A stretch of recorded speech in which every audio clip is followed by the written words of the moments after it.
Krista. Welcome. We're just going to wait a few seconds to let a few more people jump onto this Facebook Live. Hi, Jasmine.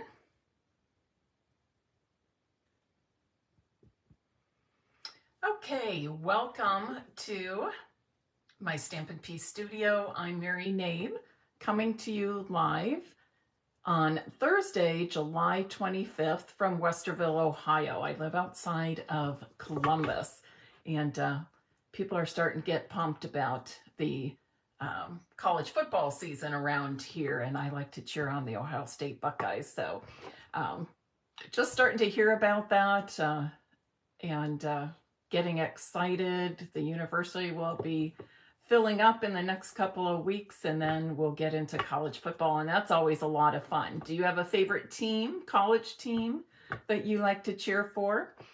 I'm all Ohio State. I met my former husband at Ohio State. I have a brother and sister and brother-in-law that went to Ohio State.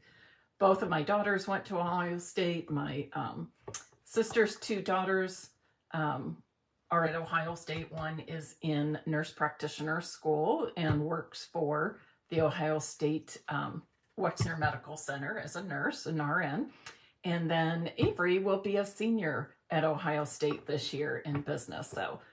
So lots going on. You can even see, where am I pointing? You can even see my little quilt I made with my Buckeye colors, scarlet and gray. So always fun. All right, if you missed Tuesday's Facebook Live, after this demonstration, I want you to go to stampinpiece.com so that you can see the several different ways, 6 different ways.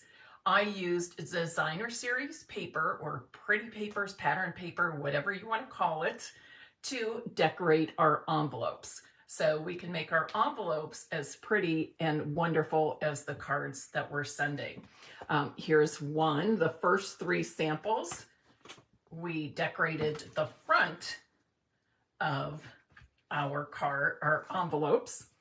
And then we decorated the flaps. There's 1, and here's 2 with some DSP strips. And then finally, I showed you how to make a template for your A2 envelopes so that you can make an envelope insert with your designer series papers. So if you missed that on Tuesday, like I said, it's on stampinpiece.com, posted yesterday, so it's real easy to find. You can also watch replay videos of all of my lives on my YouTube channel, which is also called Stampin' Piece with Mary Knabe. And while I'm putting a plug in for my YouTube channel, I'm going to request that you subscribe to that YouTube channel. I am very close to reaching 10,000 subscribers on my channel. I feel so good about the growth I've made in the last 4 or 5 months on my YouTube channel. I've been working really hard. So if you can help me out, I would love it if you'd subscribe to my YouTube channel and if you would share it with other people, because the more people I can reach with some stamping fun, the better. All right, let's go to, okay, sorry, I got distracted by a comment. I thought there was something I needed to respond to immediately, but I'm good. Okay, let's get started on today's projects. I'm going to show you some easy, fun, creative ways to, again, dress up your envelopes, but this time with ink and markers. I'm going to flip my camera around now, and while I do that, would you please share this live video and invite others to join us on this July 25th afternoon.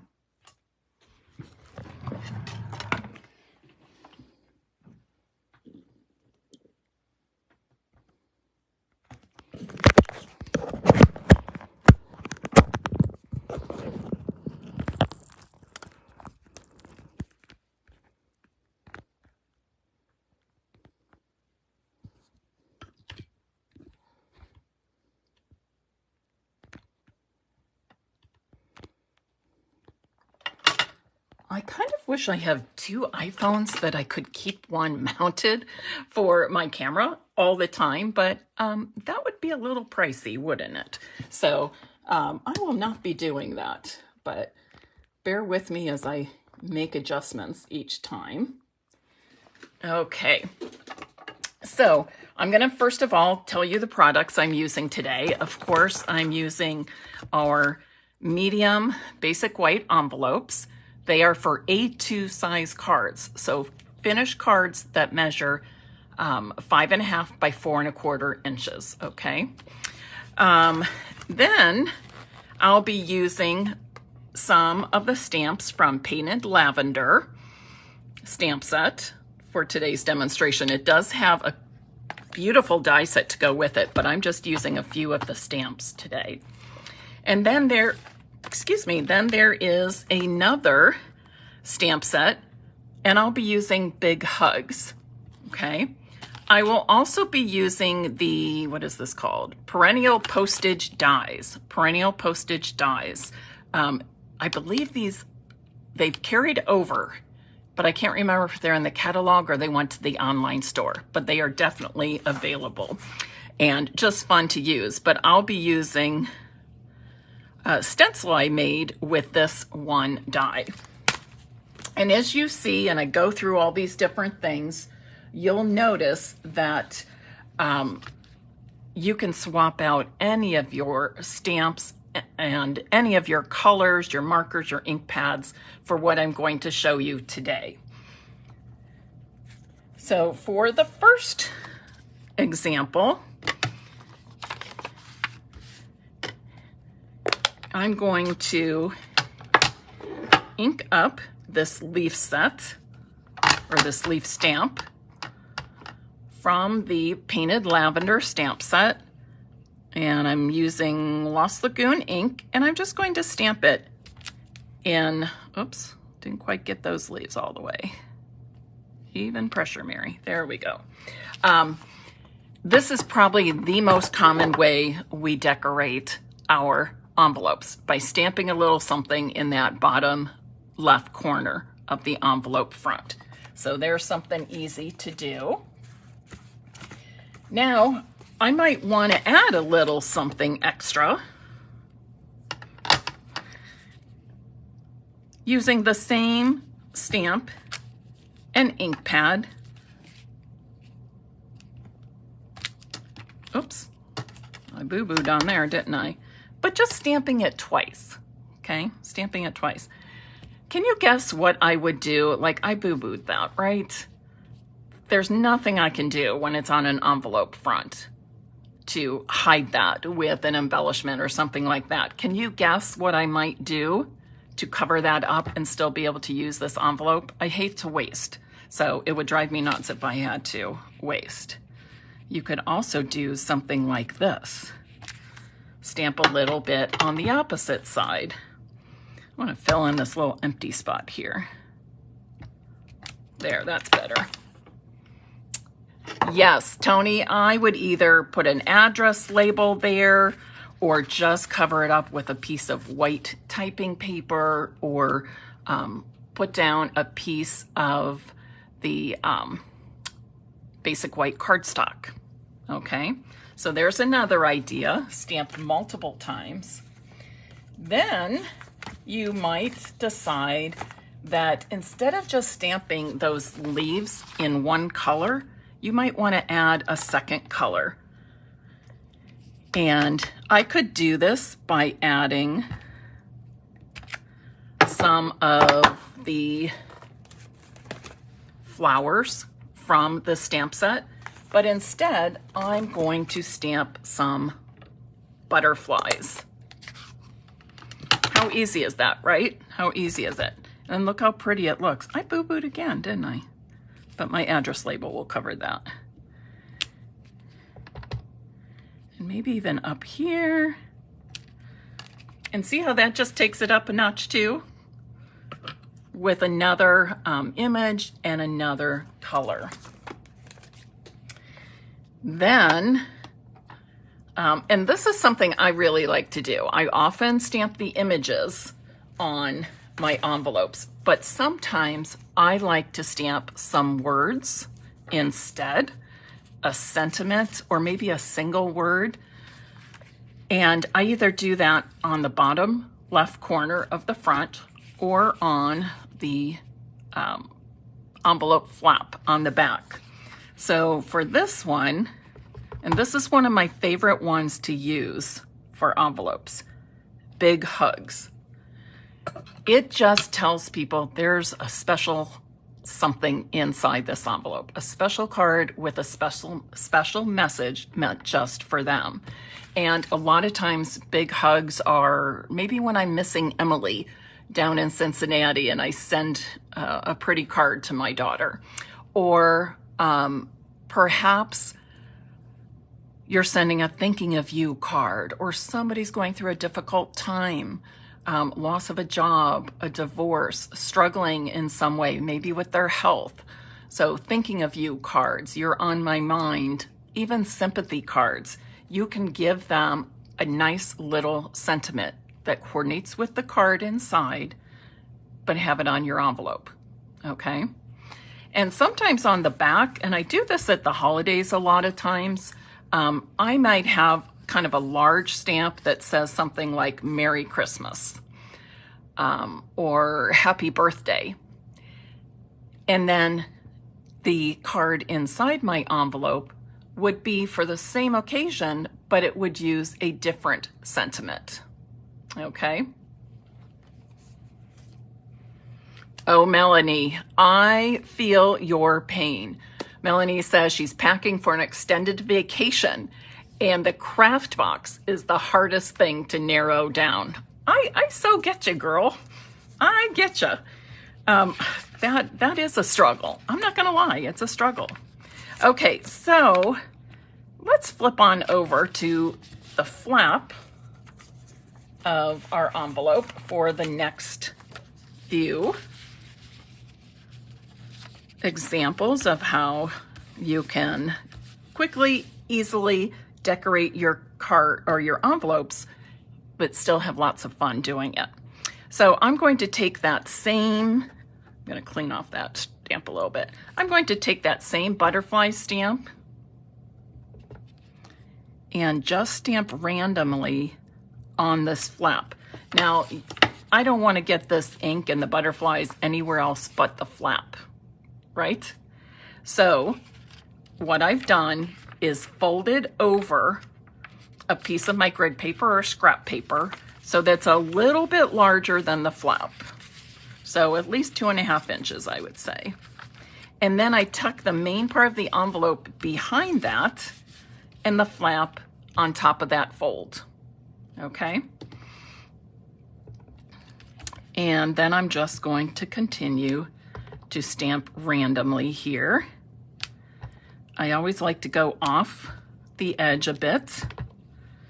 For some reason, it just looks a little more, it adds to the randomness. I don't even know if that's a correct phrase or not, but it works for me in the crafting world.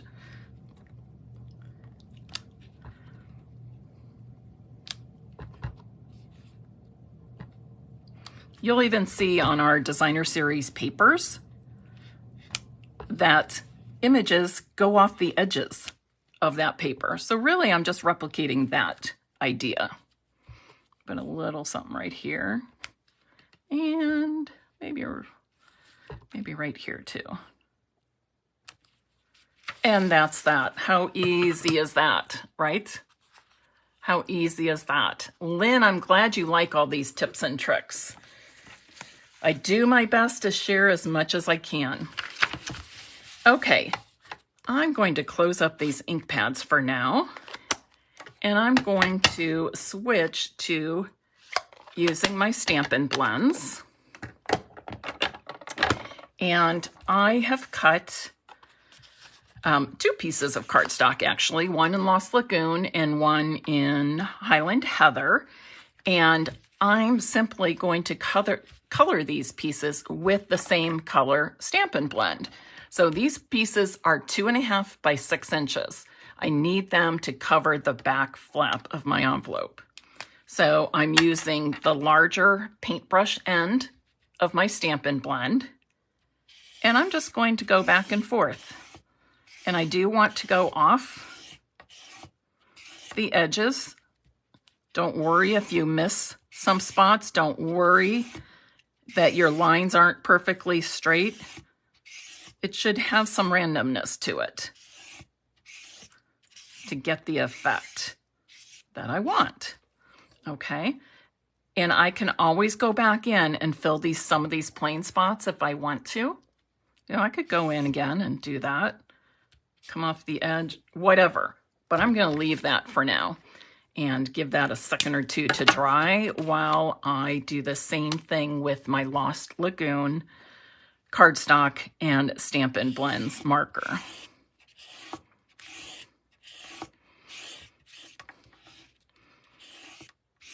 And you can see just by how quickly this demonstration is going that all of the methods I'm showing you today for using inks and markers to decorate your envelopes are very quick and very easy, right? Keep it simple. Okay, I'm going to switch this out for my silicone craft sheet because I'm going to do some gluing on my flap. I'll use my multi-purpose glue, and I'm going to go around the edge. I don't want to go over that fold of the envelope, and I just want very thin lines of the glue. This glue works better if you have a gentle touch. Just do very thin lines, kind of like spiderweb lines instead of something like globby or thicker like a pretty thick yarn. You just want very, very thin lines of glue. And then you're just going to glue that down with the color side faced up. And you can probably guess what I'm going to be doing next to each of these.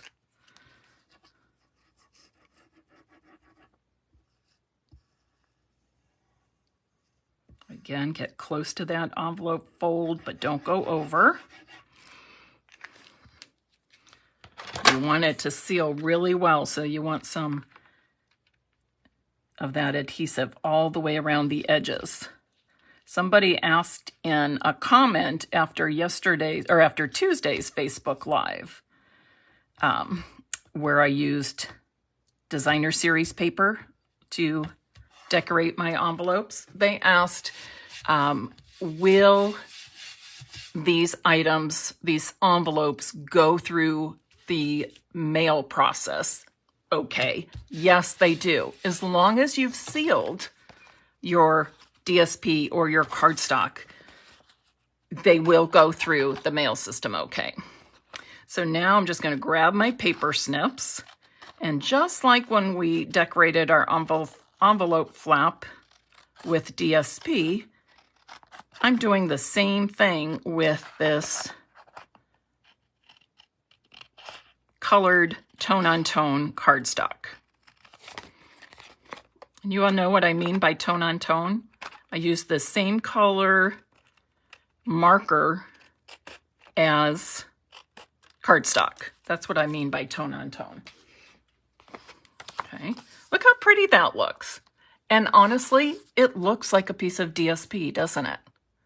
A lot of times we have a fun pattern or images on one side of our DSP, and then we flip it over and we get something that's more subtle, maybe more of a background look, watercolor wash look, things like that. So this kind of mimics that. And then I'm going to do the same thing with this one.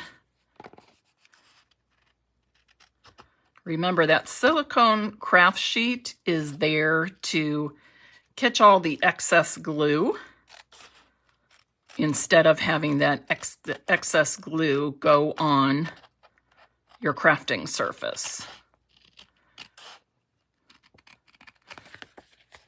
It cleans up really easily the adhesive cleans up really easily on my glass mat, but if I'm going to do some more paper crafting and stamping, I want to keep that clean and catch all my adhesive there.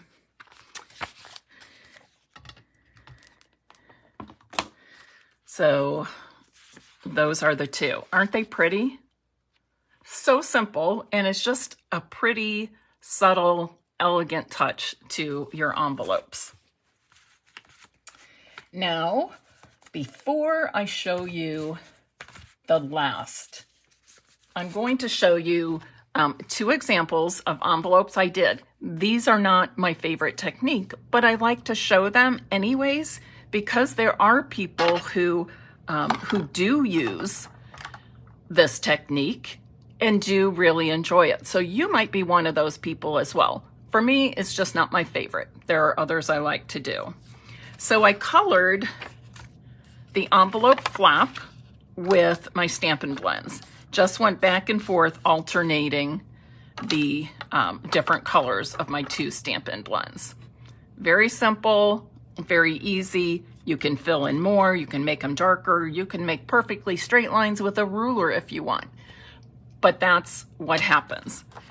What I don't like about using, and this is probably the only time I don't like to use Stampin' blends markers, because you know these are my favorite coloring tool that Stampin' Up! Carries.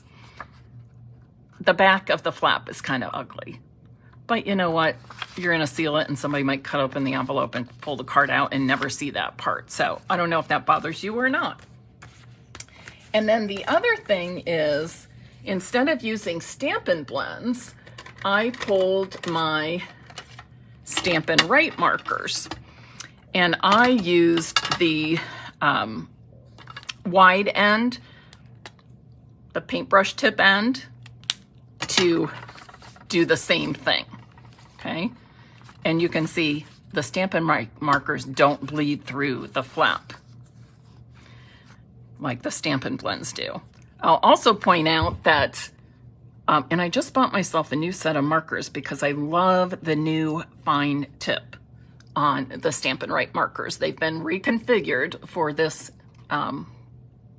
this annual catalog that went live in, I guess that was May, right?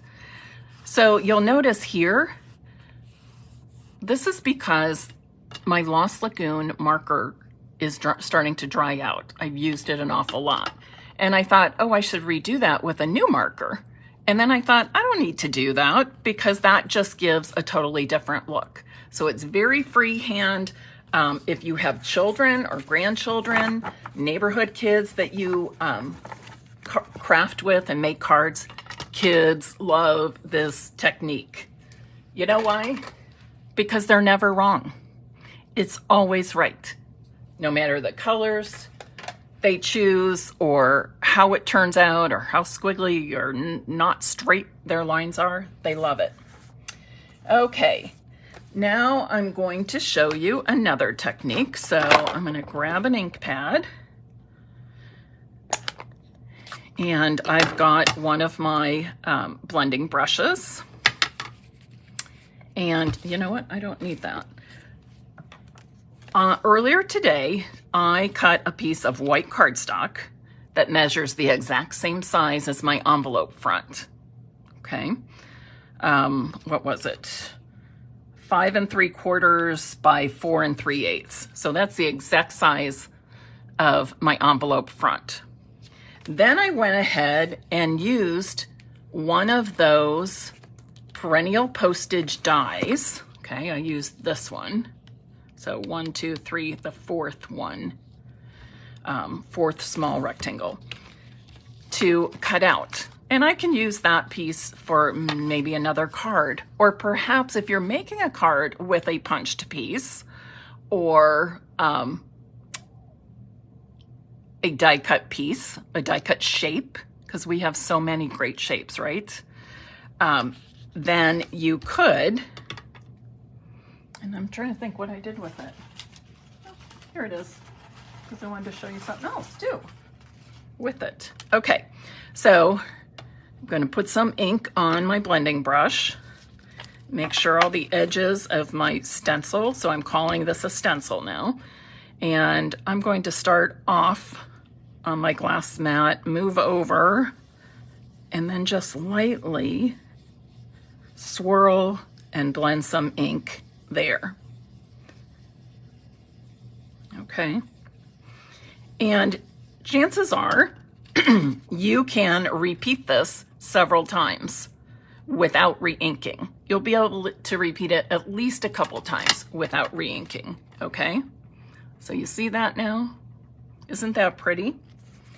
And also, you can go darker or lighter. So perhaps the next envelope I do with this, I don't re-ink, and it's going to come out a little bit lighter, like on these two samples. So when it's darker, and this would be fine to mail, it's not too dark, but if you get one that's where you're using a darker color altogether, maybe like Pretty Peacock or something, just make sure you don't put so much ink on that it's difficult to read. But I thought, well, this could go like in a basket of baked goods, or on a wrapped present, or inside a gift bag, that sort of thing. But if I'm putting it through the mail, and I didn't put Emily's address on here, just for privacy reasons. I'm sure she wouldn't care if she got a handmade card from any of my people, but just because this is a public site, I don't want to put that on there. But I would address it to her right here with her street address, city, state, and zip code.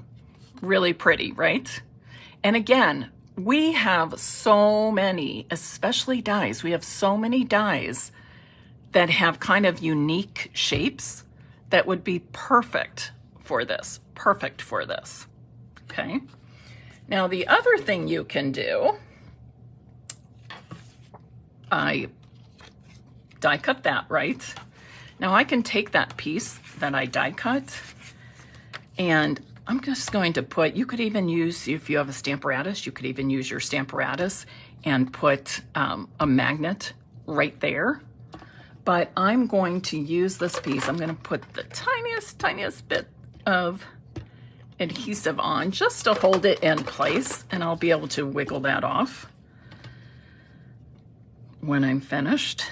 But now I'm going to do the opposite. So I've used the negative space, or that frame or stencil, and now I'm going to use the positive piece, the actual die cut piece. And I'm going to do the same thing I did before. Okay, start off, and I'll work my way on. I'm going to go all around that postage label die cut. And then I'm going to go out a little further. And a little further. And no, this doesn't take much time at all. Right? You can do this in seconds. It doesn't even take a whole minute to do this. You can do each of these in just seconds. And I'm going to go around the outside edge of that one more time, just darkening that area a wee bit. And then I'm going to pull it off. Off comes my adhesive very nicely. There we go. And that is the finished envelope. Isn't that pretty? It just a quick look at it, it looks like a specialty envelope that you might get in one of our kits. It looks like an envelope somebody might pay for. It doesn't look like it started out as a plain white envelope, does it? And then you've got this white open space to address your envelope. So let me pull all these back in. Get these out of the way so I'm not getting ink everywhere. I'm going to wipe up my glass mat. This is the chamois that comes with it. I love this chamois. I like it better than our Simply chamois, you know, the one that's a little thicker, about this size, 5x7 size. This comes with the glass mat. So it's thinner and it's super soft. And I don't know, what's the word? Not pliable, but you get, it stretches a little bit. It takes a few seconds of running it under water, just a few seconds, not minutes, seconds, to dampen it and wring it out, and it's good. It even cleans up adhesive on here really easily. All right, so let's pull in some of the cards. So this is what I did with the ink pad and blending brush. I made these with the with the Stampin' blends. So color cardstock and the same color Stampin' blends, so you get that tone-on-tone look. And then what else do we do here? I'm missing one. Where'd it go? It's here, I'm sure.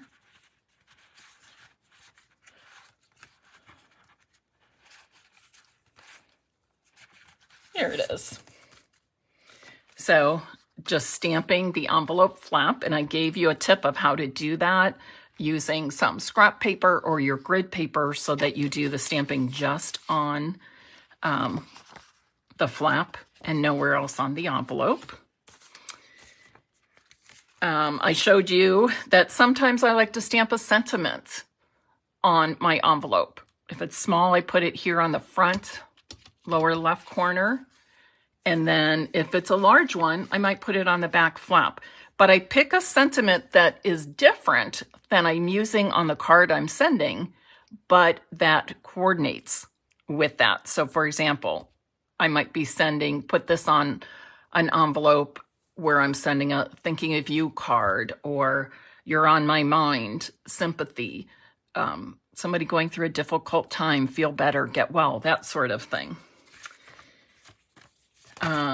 I showed you that you can stamp an image on there. And I always go to the left side because we're addressing here. And you don't want too much over here. It's okay to put a little bit, like I did here. So I stamped once, stamped twice, 3 times, and then a little bit on the right side. But I still have plenty of room to address the envelope here.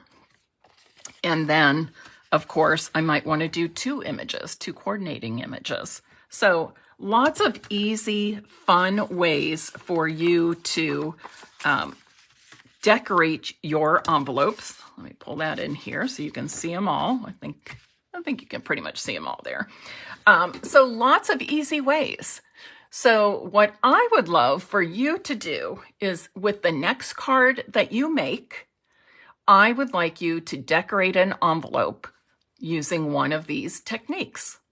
So, and then post it here. Just take a quick picture and post it here. Show us all so that we can get inspiration from you and not just from me, okay? I like to get inspiration from all of you people as well. So I would love it if you would do that. Your colors will be different, the designs different, stamps different, all based on the card that you're making, because you're going to make an envelope that coordinates with your handmade card. All right, everybody, are there any questions today? I thought I saw a question earlier, so let me quickly, maybe I didn't.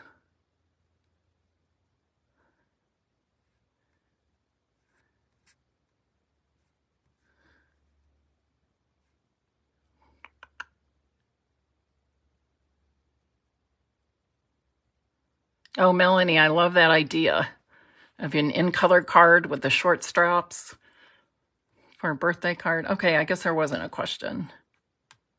Oh, I guess the question was, somebody said, how are you? I'm good, thank you. And Vesta and Jasmine, I love that you are using this platform as a means to communicate and say hello to one another as well. I really enjoy seeing that kind of thing. All right, everybody, have a great weekend. I will definitely be working over the next few days and hoping to get in some more scrapbook time. Let me flip this as I'm talking, because you can see, where is it? Oh, where's the button? There it is, I think. There we go. So as you can see behind me, I have all those empty spots in my top row of paper carriers that holds my 12 by 12 cardstock. And I have not unpacked yet from my craft weekend I went to. So I think I did that on purpose because I have a lot of work to do this week. And if it's right there, then I'll be tempted to do some more of Riley's scrapbook instead of the work that needs to get done before I start that. But anyways, maybe I'll get to a little bit of that this weekend. And I'll be watching Riley this weekend. Andrea and her husband and Andrea's dad are going to Cleveland on Saturday for the National Sports Memorabilia Collector Show. I think that's the name of it. Peter, Andrea's dad, my former husband, has always loved being a collector of sports memorabilia. So this is a show he tries to go to every year. And this time he's taking Andrea and John, so they'll have a fun day. And I'll have a fun day with Riley, so maybe I'll throw in some pictures for you. Sherry, thank you. Thank you. It feels good to have gotten my hair cut. You know, it's just, I don't know, it's just easier. It's been hot and humid, so it just feels good having all that off my neck. And it's easy to take care of.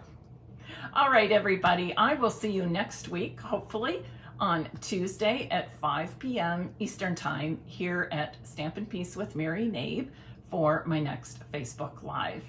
Until then, I wish you peace, joy, and happy stamping every day. Bye-bye.